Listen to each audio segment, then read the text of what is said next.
Students, आज हम पढ़ेंगे reaction of sodium carbonate with acid के एसिड के साथ सोडियम कार्बोनेट का रिएक्शन किस तरह से होता है। Na2CO3 सोडियम कार्बोनेट है जी। और सोडियम कार्बोनेट क्या है, इसको हम कहते हैं जी सोडा ऐश कहते हैं। सोडा ऐश, इसको हम और क्या कहते हैं जी, वॉशिंग सोडा कहते हैं, वॉशिंग सोडा। इसको हम और भी बहुत से नामों से जो है जानते हैं, जैसे हम इसको कहते हैं सोडा क्रिस्टल, वॉशिंग सोडा। मगर यहाँ पे मैं यही लिखूंगा कि सोडा ऐश और वॉशिंग सोडा। ये असल में जो है ये कार्बोनिक एसिड का सोडियम साल्ट होता है। यानी ये किस तरह से बनता है, अगर मैं आपको दिखा दूं कि एक स्ट्रांग बेस है sodium hydroxide NaOH। Sodium hydroxide जब कार्बोनिक एसिड जो कि वीक एसिड है उसके साथ रिएक्ट करता है तो हमारे पास क्या आ जाता है कि सोडियम कार्बोनेट आ जाता है। यानी मैं यहाँ दिखा देता हूँ आपको, carbonic acid H2CO3 carbonic acid, और जब इनका आपस में रिएक्शन होता है तो हमारे पास क्या आ जाता है कि sodium carbonate Na2CO3 sodium carbonate, और उसके बाद जो है हमारे पास क्या आ जाएगा जी, वाटर आ जाएगा। सोडियम कार्बोनेट प्लस हमारे पास वाटर आ जाएगा। तो इस तरह से हम कहते हैं कि सोडियम कार्बोनेट जो है बेसिकली ये सोडियम साल्ट है, सोडियम साल्ट है कार्बोनिक एसिड का। तो इस चीज को हम अभी नहीं देखेंगे। अभी हम देखेंगे कि सोडियम कार्बोनेट जब एसिड्स के साथ रिएक्शन करता है तो क्या होता है जी। तो एसिड के साथ जो सोडियम कार्बोनेट का रिएक्शन होता है उसकी जो बेसिक अगर मैं आपको बताऊं तो जो प्रोसेस है वो हम देख लेते हैं कि ion exchange reaction, ion exchange reaction. और किस तरह से होते हैं जी आयन एक्सचेंज रिएक्शन, इसको मैं अगर आपको एक एग्जांपल से समझाऊं तो इस तरह से समझा सकता हूं कि A-B, अगर ये एक A और B है, ठीक है जी, एक कंपाउंड है, और इसी तरह हमारे पास एक और कंपाउंड है C और D है जी। जब ये आपस में रिएक्ट करेंगे, दोनों एक्वस फॉर्म में हैं, यहाँ पे मैं लिख लेता हूं दोनों एक्वस स्टेट में हैं, तो ये क्या बना सकते हैं जी, ये हमारे पास इनमें आयन एक्सचेंज होगी।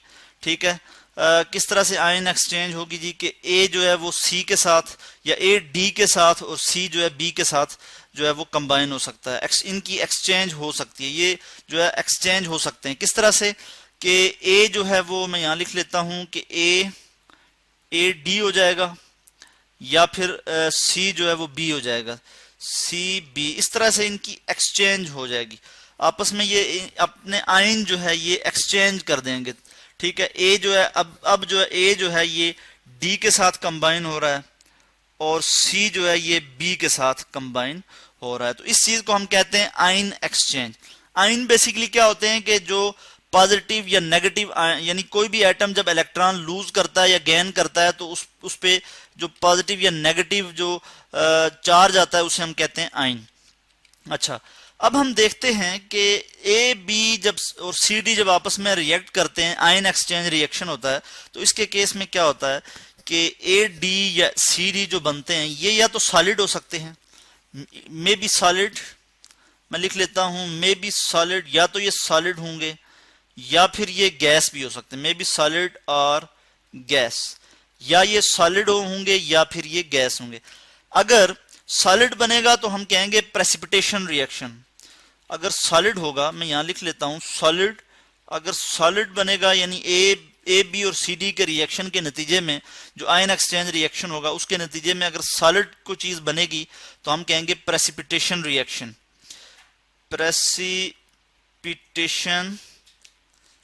Precipitation reaction. और अगर जो है वो गैस बनेगी तो हम कहेंगे गैस फॉर्मिंग रिएक्शन। यहां पे मैं लिख लेता हूं, अगर जो है इस रिएक्शन के नतीजे में, आयन एक्सचेंज रिएक्शन के नतीजे में कोई गैस बनेगी तो हम कहेंगे गैस फॉर्मिंग रिएक्शन। यहां पे मैं लिख लेता हूं गैस फॉर्मिंग रिएक्शन। तो अभी जो हम रिएक्शन देखेंगे वो सोडियम कार्बोनेट का HCl के साथ और सोडियम सॉरी HCl के साथ और H2SO4 सल्फ्यूरिक एसिड के साथ जो रिएक्शन देखेंगे उसमें हम देखेंगे कि आया वो प्रेसिपिटेशन रिएक्शन है या गैस फॉर्मिंग रिएक्शन है, जो कि आयन एक्सचेंज रिएक्शन के तहत टेक प्लेस होगा। इसको हम नीचे देखेंगे। अच्छा, ये जो प्रेसिपिटेट और गैस बनते हैं ये हमें ये बताते हैं कि रिएक्शन जो है वो हो गया है, रिएक्शन जो है हुआ है। अभी हम इसका रिएक्शन देख लेते हैं सोडियम कार्बोनेट का HCl और सल्फ्यूरिक एसिड के साथ। पहले हम देख लेते हैं sodium carbonate Na2CO3। Sodium carbonate जो है ये रिएक्ट कर रहा है जी सॉलिड स्टेट में, ये रिएक्ट कर रहा है HCl के साथ। HCl हाइड्रोक्लोरिक एसिड, ये एक्वस स्टेट में है। जब HCl के साथ ये रिएक्शन होगा तो इसके नतीजे में क्या हो जाएगा कि सोडियम क्लोराइड बन जाएगा NaCl, सोडियम क्लोराइड। उसके बाद हमारे पास आ जाएगा जी water, H2O water liquid state में है, सोडियम क्लोराइड सॉलिड स्टेट में है, और हमारे पास कार्बन डाइऑक्साइड गैस आ जाएगी CO2 कार्बन डाइऑक्साइड गैस। यानी कि इस रिएक्शन में क्या हुआ कि गैस बनी, तो हम कह सकते हैं कि ये कौन सा रिएक्शन है, गैस फॉर्मिंग रिएक्शन है, यानी इसमें गैस बन रही है। अब आप देखें कि यहाँ पे सोडियम है तो सोडियम जो है वो क्लोरीन के साथ जा रहा है। यहाँ पे क्या हो रहा है, अब आप देख सकते हैं कि ये जो सोडियम है ये क्लोरीन के साथ चला गया, और कार्बोनेट जो है इसमें से कार्बन डाइऑक्साइड रिमूव हो गई और बाकी जो ऑक्सीजन बचा तो वो हाइड्रोजन के साथ यहाँ से रिएक्ट कर के वाटर बना देगा। इसी तरह से हम एक और रिएक्शन देखेंगे कि जिसमें हम HCl के अलावा जो है H2SO4 जो कि एक और स्ट्रांग एसिड है उसके साथ रिएक्शन करवा के देखेंगे कि सल्फ्यूरिक एसिड के साथ किस तरह से सोडियम कार्बोनेट जो है वो रिएक्ट करता है। तो सोडियम कार्बोनेट को मैं यहीं से कॉपी कर लेता हूँ। सोडियम कार्बोनेट सॉलिड स्टेट में है और ये रिएक्ट करेगा जब H2SO4 के साथ। ये भी एक स्ट्रांग एसिड है।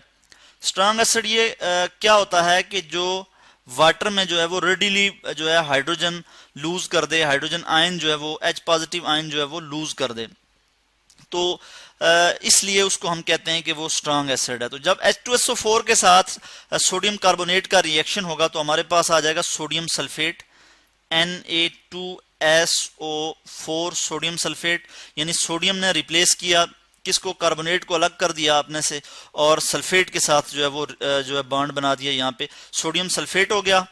और इसी तरह हमारे पास जो है और क्या आ जाएगा, वाटर आ जाएगा, H2O वाटर लिक्विड स्टेट में होगा, और कार्बन डाइऑक्साइड गैस आ जाएगी यानी CO2 कार्बन डाइऑक्साइड गैस। तो ये भी गैस फॉर्मिंग रिएक्शन है। जब भी इसको हम सॉलिड लिख सकते हैं या फिर इसको हम एक्वस लिख लेते हैं यानी एक्वस स्टेट में है। यहाँ पे भी NaCl जो है ये एक्वस स्टेट में होगा, तो मैं यहाँ भी लिख लेता हूँ एक्वस। तो हमें पता लगा कि सोडियम साल्ट जो है कार्बोनिक एसिड का, जिसको हम कहते हैं सोडियम कार्बोनेट, ये बेसिक है। क्यों बेसिक है कि हमने देखा कि इसमें जो हमारे पास कार्बोनिक एसिड है H2CO3 ये वीक एसिड है, और दूसरी तरफ जब ये रिएक्ट करेगा स्ट्रांग एसिड के साथ NaOH जो कि स्ट्रांग एसिड बेस है, स्ट्रांग बेस के साथ जब ये रिएक्ट करेगा तो हमारे पास क्या आ जाएगा, इन दोनों का रिएक्शन जो है हमारे पास आ जाएगा सोडियम कार्बोनेट। अब सोडियम कार्बोनेट जो है वो बेसिक है, बेसिक साल्ट है। जब ये एसिड के साथ रिएक्ट करेगा तो क्या होगा जी, हमारे पास साल्ट आ जाएगा, वाटर, और उसके बाद कार्बन डाइऑक्साइड गैस जो है वो यहाँ से निकल जाएगी। तो ये जो रिएक्शन है ये किसके तहत, किस प्रोसेस के तहत हुआ, आयन एक्सचेंज रिएक्शन हम इसको कहेंगे। और आयन एक्सचेंज रिएक्शन में इसकी जो टाइप है वो हम कहते हैं कि ये गैस फॉर्मिंग रिएक्शन है, जिसमें जो है गैस बन रही है, कार्बन डाइऑक्साइड जो है वो गैस जो है यहाँ से इवॉल्व हो रही है। यहाँ पे हम इक्वेशन को भी बैलेंस कर देते हैं, इधर हम 2 लिख लेंगे और यहाँ पे भी मैं 2 लिख लूंगा, तो इक्वेशन जो है वो यहाँ पे बैलेंस हो जाएगी। तो ये था जी रिएक्शन सोडियम कार्बोनेट का HCl और सल्फ्यूरिक एसिड के साथ, जो कि दोनों एसिड हैं, और इन्होंने क्या किया कि कार्बन डाइऑक्साइड इवॉल्व हुई इस रिएक्शन के नतीजे में, और सोडियम क्लोराइड और सोडियम सल्फेट जो है 2 साल्ट ये आए, और उसके बाद वाटर जो है वो रिलीज हुआ। और ये मैंने कहा कि ये कौन सा रिएक्शन है, आयन एक्सचेंज रिएक्शन है, जिसके नतीजे में क्या होती है, आयन की एक्सचेंज होती है। और इसमें क्या होता है कि या तो फिर सॉलिड, अगर सॉलिड आ जाता है प्रोडक्ट में तो प्रेसिपिटेशन रिएक्शन हम कहते हैं, और अगर गैस होगी तो हम कहते हैं जी कि गैस फॉर्मिंग रिएक्शन। मगर यहाँ पे हमने जो रिएक्शन देखा वो कौन सा था जी, गैस फॉर्मिंग रिएक्शन, जिसमें कार्बन डाइऑक्साइड गैस इवॉल्व हो रही थी।